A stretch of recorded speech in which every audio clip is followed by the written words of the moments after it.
السلام علیکم، بسم اللہ الرحمن الرحیم، نحمد صلی اللہ رسول کریم۔ سورہ ہود کے 8 مرکزی موضوعات میں سے ہمارا دوسرا مرکزی موضوع حضور اکرم صلی اللہ علیہ وسلم خاتم النبیین ہے۔ اس کے 4 ضمنی موضوعات ہیں، جس میں سے پہلا ہے صفات اور ذمہ داری۔ حضور صلی اللہ علیہ وسلم کی صفات کیا ہے اور ذمہ داری کیا ہے؟ ایک ہی نقطہ ہے جس میں سے آیت نمبر 12 میں سے کہ آپ کیا ہے؟ ڈرانے والے ہیں۔ اس آیت کو دیکھیں، انما انت نذیر، کہ آپ اس کے سوا نہیں ہیں، انما اس کے سوا ہے ہی نہیں، انت نذیر کے صرف ڈرانے والے ہیں۔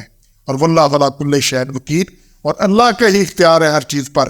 اب کسی نے ایمان لانا ہے نہیں لانا، کیا کرنا ہے کیا نہیں ہونا، اس کی پکڑ ہونی ہے چھوٹ ہونی ہے، یہ سب اللہ کا اختیار ہے۔ آپ کیا صرف ڈرانے والے۔ یہ وکیل وکل سے ہے کہ وکل ہوتے سونپنا، کسی کو اختیار دینا، اللہ کا اختیار ہے سارا۔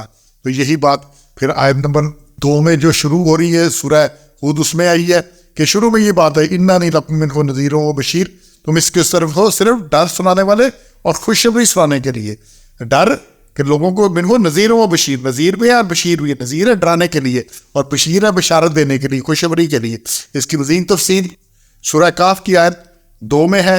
اس میں کہ جی یہ کیا ہے کہ یہ من ذرا باس شدیدن، کہ ڈرا دو ان کو سخت آفت کا اللہ کی طرف سے، باسن شدیدن، بڑی سخت شدید قسم، باسن مصیبت اور شدید اللہ نے کہا ہے۔ اور پھر وہی بشر المومنین الذین یعملون الصالحات ان لہم اجرا حسنا، اور بشارت کن کو؟ مومنین کو، جو کرتے کیا اچھے اعمال کرتے ہیں ان کے لیے اچھا بدلہ ہے۔ جو مومن نہیں ہے ان کے لیے کوئی بشارت نہیں، جو اچھے اعمال نہیں کرتے ان کے لیے کوئی بشارت، ان کے لیے صرف ڈر ہی ڈر ہے۔ اس کے آگے جی دوسرا موضوع ہے ایسی ضمنی، اسی میں وہ ہے کیفیت۔ 3 نکات ہیں جی۔ پہلا نقطہ اسی آیت 12 میں سے ہے کہ خزانہ یا فرشتہ اترنے کی فضول مطالبات پر دل تنگ ہونے کا احتمال۔ تو یہاں پہ اس میں آ رہی ہے بات جی کہ تو کیا چھوڑ دے گا اس کا کچھ حصہ جو تمہاری طرف وہی کیا گیا ہے کہ اس سے تمہارا دل تنگ ہوگا، اور کہتے ہیں کہ اس پر کیوں نہ اترا کوئی خزانہ، اس کے ساتھ کیوں نہ آیا کوئی فرشتہ۔ تو یہاں پہ یہ کہ لوگ ان کے مطالبے تھے کہ جی کوئی فرشتہ ہونا چاہیے، کوئی ساتھ خزانہ ہونا چاہیے، کوئی یہ سلسلہ ہونا چاہیے۔ تو یہ تو اس سے پھر دل تنگ ہونے کا احتمال تھا۔ اللہ نے یہاں پہ کلیئر بات کی ہے۔ تو کفار مکہ آیات الہی کا مذاق اڑاتے، ان کی تکذیب کرتے، مختلف اعتراض کرتے اور مختلف مطالبات کرتے۔ اللہ نے آپ صلی اللہ علیہ وسلم کو تسلی دی کہ آپ صلی اللہ علیہ وسلم ان کی ایسی باتوں سے رنجیدہ نہ ہم، دل تنگ نہ کرے۔ آپ کی ذمہ داری اس کو وحی الہی سنا دینے کے سوا کچھ نہیں ہے۔ اور قریش کے مطالبات میں خزانہ کا نازل ہونا یا کسی فرشتہ کا ساتھ ہونا بھی شامل تھا کہ یہ کیوں نہیں خزانہ اترتا، کیوں نہیں فرشتہ آتا، اس کے علاوہ بھی مطالبات۔ تو یہ سارے مطالبات کرتے تھے۔ اور یہی بات مزید سورہ ہجر کی آیت 97 میں بھی یہی بات آئی ہے جی، جو ہم جانتے ہیں کہ تیرا جی رکتا ہے ان کی باتوں سے۔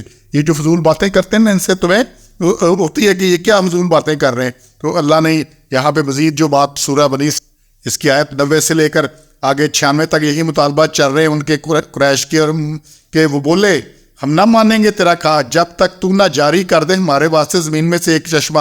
چونکہ مکہ کی زمین کوئی اس سے پانی نہیں تھا، یہ تو جب زمزم نکلا تو وہاں سے پانی کچھ ہوا، اس سے پہلے تو بے آب ہو گیا، کچھ نہیں تھا۔ یا ہو جائے تیرے واسطے ایک باغ کھجور کا اور انگور کا، پھر بہائے اس کے بیچ میں تو نہریں۔ اب یہ مطالبات کر رہے ہیں۔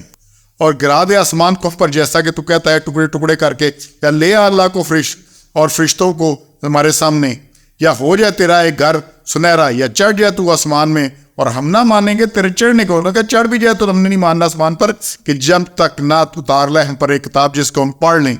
تو آپ کہہ تو کہہ کل سبحان ربی، ان کہ اللہ پاک ہے ان چیزوں، اللہ سبحان میں حل کن تو اللہ بشر رسول، میں صرف ایک بشر ہوں، ایک رسول ہوں، اس کے علاوہ میری کوئی حیثیت نہیں ہے۔ اور پھر یہی مطالبہ سورہ زخرف 43 نمبر صورت ہے، اس کی آیت نمبر 53 میں، پھر کیوں نہ پڑے اس پر کنگن سونے کے، کہ آتے اس کے ساتھ فرشتے پرا باندھ کر کٹھے جتھا آتا، جیسے بادشاہ کے ساتھ چلتے ہیں ان کے ساتھ چلتے ہیں۔ تو یہ ان کی مطالبے تھے۔ تو اللہ نے کہا اس پہ احتمال ہے کہ دل تانگو، تو اللہ نے تسلی دی ہے۔